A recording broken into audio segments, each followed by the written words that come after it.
안녕하세요, 여러분. 반갑습니다. 더운 여름 어떻게 지내십니까? 예, 여러분 모두 건강하시고 또 잘 지내시기를 바랍니다. 자, 우리가 계속하고 있는 톨스토이 복음서, 톨스토이가 만난 예수의 이야기를 이제 9장으로 들어갑니다. 예전에도 말씀드렸듯이 이 톨스토이 복음서는 총 12장으로 구성이 되어 있는데 그 중에 오늘 이제 9장으로 가는데요. 9장의 큰 제목은 유혹이라고 잡아놨습니다. 9장의 이 유혹이란 단어는 10장에도 또 유혹이란 단어가 나옵니다. 그만큼 우리 일상의 신앙생활에 있어서 유혹이 주는 큰 역할에 대한 또 부정적인 면에 대한 이야기겠죠. 9장의 그 큰 주제 아래에 글은 이렇게 되어 있습니다. 일시적인 생명의 환상들은 현재 안에 들어있는 참된 생명을 사람들이 보지 못하게 가린다. 예, 참 톨스토이는 글을 참 잘 쓴다는 생각이 많이 듭니다. 좀 풀어서 말씀을 드리면 참 생명을 사람들이 못하도록 우리가 지금 살아가는데 아주 일시적인 것들이 가린다, 못 보게 한다 이런 뜻이에요. 그래서 그것이 유혹이라는 것이죠. 그 이야기를 이제부터 한 챕터 한 챕터 여러분들과 한번 진행해 보겠습니다.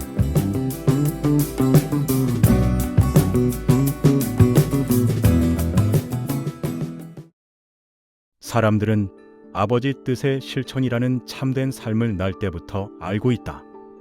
어린아이들은 이러한 지식에 따라 산다. 그것은 우리가 그들을 통해서 아버지의 뜻이 무엇인지 깨닫도록 하려는 것이다. 예수의 가르침을 이해하려면 어린아이들의 삶을 이해하고 그들과 같아지지 않으면 안 된다. 그들은 언제나 아버지의 뜻 안에서 살며 5가지 개념을 어기지도 않는다. 한 번은 어린아이들이 예수에게 몰려들었다. 그러자 제자들이 아이들을 쫓아버리기 시작했다. 예수는 제자들의 행동을 보고는 탄식했다. 그리고 이렇게 말했다. 여러분은 아무 이유도 없이 아이들을 쫓아버리고 있습니다. 아이들은 모두가 아버지의 뜻에 따라 살기 때문에 그 누구보다도 더 훌륭합니다. 사실 그들은 이미 하늘나라 안에 있는 것입니다. 여러분은 아이들을 쫓아버려서는 안 되고 오히려 그들에게서 배워야만 합니다. 여러분이 아버지의 뜻 안에서 살기 위해서는 아이들이 살아가고 있는 것과 같이 살아야만 하기 때문입니다. 어린 아이들은 서로 속이지 않고 사람들에게 악의를 품지 않으며 간통을 저지르지도 않고 어떠한 것을 걸고도 맹세하지 않으며 악에 대항하지도 않고 다른 사람을 걸어 소송을 제기하지도 않으며 자기 민족과 외국인 사이에 아무런 차별도 인정하지 않습니다. 따라서 그들은 어른들보다도 더 낫고 하늘나라 안에 있는 것입니다. 만일 육체의 모든 유혹을 물리치고 어린 아이들처럼 되지 않는다면 여러분은 하늘나라에 들어가지 못할 것입니다. 어린 아이들이 아버지의 뜻을 어기지 않기 때문에 우리들보다도 더 낫다는 것을 아는 사람, 바로 그런 사람만이 나의 가르침을 알아듣습니다. 그리고 나의 가르침을 알아듣는 사람, 오로지 그런 사람만이 아버지의 뜻을 알아듣습니다. 우리는 아이들을 멸시할 수 없습니다. 아이들이 우리보다 낫고 그들의 마음은 아버지가 보시기에 순수하며 그들은 항상 아버지와 함께 있기 때문입니다. 단 한 명의 아이도 아버지의 뜻에 따라 멸망하는 경우는 없습니다.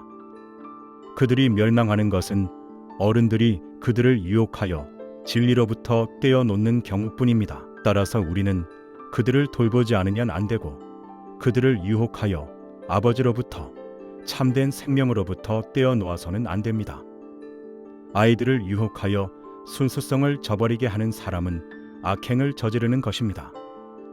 어린아이를 선으로부터 멀어지게 하거나 유혹에 빠지도록 유인하는 것은 그 어린아이 목에 맷돌을 달아 맨 뒤 강물에 던지는 것과 마찬가지로 나쁜 짓입니다. 어린아이는 헤엄쳐서 수면 위로 올라오기가 어렵고 대개의 경우 결국은 익사하고 말 것입니다. 어른이 어린아이를 유혹에 빠지도록 유인하는 경우 그 아이는 유혹에서 벗어나기가 그와 같이 어려운 것입니다. 사람들의 세계는 오로지 유혹 때문에 불행합니다. 유혹은 세상 어디에나 있습니다. 그것은 항상 있었고 앞으로도 항상 있을 것입니다. 사람은 유혹 때문에 멸망합니다. 따라서 유혹에 빠지지 않으려면 모든 것을 버리고 모든 것을 희생하십시오. 덫에 걸린 여우는 자기 발을 비틀어 잘라버리고 달아날 것입니다. 그러면 발의 상처는 자연히 아물고 여우는 목숨을 구할 것입니다. 여러분도 이와 같이 행동하십시오. 유혹에 떨어지지 않으려면 모든 것을 버리십시오. 자, 9-1챕터 제목을 제가 아이처럼 되어라 라고 잡았습니다. 우리 함께 보고 있는 복음서 274쪽에서 278쪽 정도고요. 이 내용은 마태복음 19장과 마태복음 18장의 이야기들을 톨스토이는 잘 엮어놨습니다. 자, 우리 한번 시작을 해보도록 하겠습니다. 여러분 어린아이들을 가만히 한번 들여다보신 적 있으시죠? 근데 이 아이들의 모습을 잘 보면 우리 어른들과 좀 다른 면이 있는데, 예를 들면 국적 같은 거 안 따진다는 거예요. 저도 선교지 같은 데 가보면 우리나라 아이와 그 아이들 대화도 안 되는데 단어도 다르고 말이 다른데 섞이는 거 보고 깜짝 놀랍니다. 그런 거. 또 어리니까 다툼도 있겠죠. 싸우기도 하겠죠. 근데 곧 풀려요. 또 친구가 되더라고요. 그리고 가진 것을 나눌 때 손해라고 계산하지 않는 그런 모습들. 쉽게 말하면 그냥 삽니다, 아이들은. 그런데 톨스토이는 바로 이런 모습을 보면서 아주 진지하게 말을 합니다. 저 아이들이 우리 어른들보다 훨씬 더 하늘나라에 가깝습니다 라고. 오늘은 그 이유를 여러분들과 함께 들여다보려고 합니다. 어느 날이었습니다. 어린아이들이 예수님께 다가오고 몰려옵니다. 그런데 제자들이 아이들을 못 오게 막고 쫓아내기 시작했습니다. 아마 제자들은 이런 생각했을 것 같아요. 선생님은 중요한 분이시니까 이런 아이들이 가까이 와서 방해하면 안 된다고 생각했겠죠. 그런데요, 여러분 알다시피 예수님은 그 행위에 대해서 탄식합니다. 그리고 이렇게 말씀하시죠. 274쪽입니다. 여러분은 아무 이유도 없이 아이들을 쫓아버리고 있습니다. 아이들은 모두가 아버지의 뜻에 따라 살기 때문에 그 누구보다도 더 훌륭합니다. 사실 그들은 이미 하늘나라 안에 있는 것입니다. 이미 하늘나라 안에 있대요. 톨스토이는 이 한 문장에서 우리가 오랫동안 오해해왔던 것들을 찾아냅니다. 하늘나라는 도달해야 될 목표가 아니라는 거예요. 하늘나라는 우리가 원래 가졌다가 잃어버린 상태라는 것을 말하고 있습니다. 그렇다면 이 어린아이들이 어른들보다 더 훌륭하다는 것, 그게 구체적으로 무슨 말일까? 275쪽을 보면 어린아이들은 서로 속이지 않고 사람들에게 악의를 품지 않으며 간통을 저지르지 않고 어떠한 것을 걸고도 맹세하지 않으며 악에 대항하지도 않고 다른 사람을 걸어 소송을 제기하기도 않으며 자기 민족과 외국인 사이에 아무런 차별도 인정하지 않습니다. 이 기록 여러분 기억나시죠? 바로 톨스토이가 복음서 전체를 통해서 강조하고자 했던 삶의 원천을 말합니다. 화내지 않기, 속이지 않기, 악에 대항하지 않기, 차별하지 않기. 그런데 아이들은 누가 가르쳐 주지도 않는 이런 삶을 이미 살고 있었다, 이 말을 하는 것입니다. 그래서 톨스토이는 말합니다. 하늘나라는 획득하는 것이 아니라 우리가 태어날 때 이미 가지고 있었으나 살아가면서 또 자라면서 잃어버린 상태로 돌아가는 것이다. 그래서 275쪽에 만일 육체의 모든 유혹을 물리치고 어린아이들처럼 되지 않는다면 여러분은 하늘나라에 들어가지 못할 것입니다. 어린아이처럼 되라는 겁니다. 이것은 퇴행이 아닙니다. 우리가 갖게 되는 유혹이라는 덫을 벗겨내고 본래의 모습으로 돌아가라는 것을 말하는 것입니다. 그리고 예수님은 여기에서 멈추지 않고요, 아주 강렬한 경고를 덧붙이십니다. 여러분 276쪽을 보실까요? 어린아이를 선으로부터 멀어지게 하거나 유혹에 빠지도록 유인하는 것은 그 어린아이 목에 맷돌을 달아 맨 뒤 강물에 던지는 것과 마찬가지로 나쁜 짓입니다. 맷돌, 목에 맷돌을 달고 강에 던져진 아이, 여러분 상상하기 힘들지 않습니까? 그 아이는 아마 아무리 애를 써도 수면 위로 올라오는 것은 불가능할 것입니다. 톨스토이는 바로 이 비유를 아주 넓게 적용합니다. 아이 목에 맷돌을 단다는 것은 폭력만이 아닙니다. 거짓 가치관을 심어주거나 맹예와 재산이 가장 중요하다고 가르치는 것, 내 편, 네 편을 나누는 법을 배우게 하는 것, 이기는 것이 옳다고 주입하는 것, 이 모든 것들이 아이의 영혼에 맷돌을 달아 깊은 곳에 빠뜨리는 행위와 같다는 것입니다. 그리고 톨스토이는 이것이 단지 어른이 아이에게 하는 일만이 아니라고 말을 하고 있습니다. 276쪽을 보면 사람들의 세계는 오로지 유혹 때문에 불행합니다.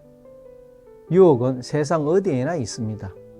그것은 항상 있었고 앞으로도 항상 있을 것입니다. 우리 모두의 목에도 크고 작은 맷돌이 달려있다고 말하는 것입니다. 자, 그러면 어떻게 해야 할까요? 여기에 대해서 예수님은 아주 날카로운 비유를 꺼내십니다. 278쪽입니다. 덫에 걸린 여우는 자기 발을 비틀어 잘라버리고 달아날 것입니다. 그러면 발의 상처는 자연히 아물고 여우는 목숨을 구할 것입니다. 여러분도 이와 같이 행동하십시오. 유혹에 떨어지지 않으려면 모든 것을 버리십시오. 발 하나 잃어버리는 것 아픕니다. 그러나 덫에 걸린 채로 계속 있으면 목숨을 잃게 되죠. 톨스토이는 그래서 말합니다. 우리를 유혹의 덫에 잡아놓는 것들, 예를 들면 육체적 안락, 재산, 평판, 남의 인정, 이런 것들을 과감히 잘라낼 수 있는 사람만이 다시 아이처럼 될 수 있다고 말하는 것이죠. 그래서 가볍게, 자유롭게, 맷돌 없이 살 수 있다는 것입니다. 자, 이제 이야기를 하나로 모아보겠습니다. 아이들은 이미 하늘나라 안에 있습니다. 그것은 그들이 특별히 성스러워서가 아닙니다. 유혹의 덫이 아직 쌓이지 않아서 본래의 모습이 그대로 살아있기 때문입니다. 우리가 어른이 되면서 잃어버린 것들, 차별하는 눈, 어제의 원한을 갖는 것, 계산하는 손, 이런 것들로 인해서 잃어버린 것들을 톨스토이는 말을 합니다. 그래서 하늘나라는 저 멀리 있지 않습니다. 그것은 우리가 원래 살던 곳입니다. 아이처럼 된다는 것은 다시 말해서 퇴행이 아니고 유혹이라는 맷돌을 하나씩 내려놓고 우리 본래의 자리로 돌아가는 것입니다. 여러분, 오늘 우리 주변에 아이들 한번 바라보십시오. 그 아이들이 노는 모습을 한번 보십시오. 국적도 따지지 않고 웃으면서 다가가는 그 아이들. 비록 조금 전에 어제는 싸웠을지라도 오늘은 함께 손 내미는 그 아이들. 그 아이들이 바로 우리의 선생님입니다. 오늘 하루 나를 덫에 붙들어 놓고 있는 것이 무엇인지 한번 생각해 보시는 시간이 있기를 원합니다. 그리고 딱 하나만 내려놓아 보십시오. 그 순간 우리 안의 아이가 조금 더 숨을 쉬게 될 것입니다.